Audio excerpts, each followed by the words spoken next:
નમસ્કાર દર્શક મિત્રો, શિનોર સમાચારમાં હું મેઘા અગ્રવાલ આપનું હાર્દિક સ્વાગત કરું છું. આપ જોઈ રહ્યા છો શિનોર સમાચાર.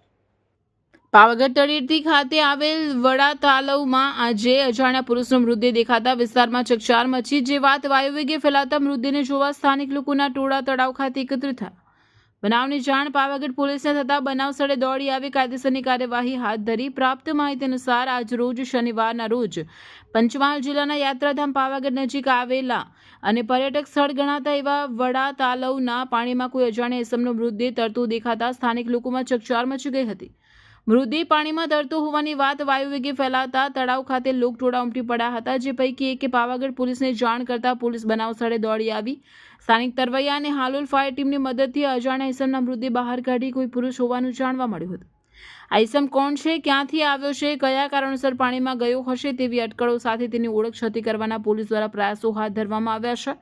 હાલ પાવાગઢ પોલીસે અકસ્માત મોતનો ગુનો નોંધી તે મૃતદેહને હાલોલની સબ ડિસ્ટ્રિક્ટ હોસ્પિટલ ખાતે પોસ્ટમોર્ટમ કરવામાં આવ્યું હતું. તળાવમાંથી મળી આવેલ અજાણ્યા ઇસમે શરીર પર કાળા કલરનું પેન્ટ અને સફેદ રંગનું શર્ટ પહેરેલ હતું અને આશરે 48 કલાક પહેલા પાણીમાં પડ્યું હોવાનું જાણવા મળી આવ્યું છે. હાલ પોલીસ દ્વારા તેની ઓળખ છતી કરવાનો પ્રયાસ હાથ ધરવામાં આવ્યા છે અને તેને કોલ્ડ સ્ટોરેજમાં મોકલી આપવાની તજવીજ હાથ ધરી હોવાનું જાણવા મળી રહ્યું છે. રિપોર્ટર દીપક તિવારી, શિનોર સમાચાર ન્યૂઝ, પાવાગઢ, પંચમહાલ.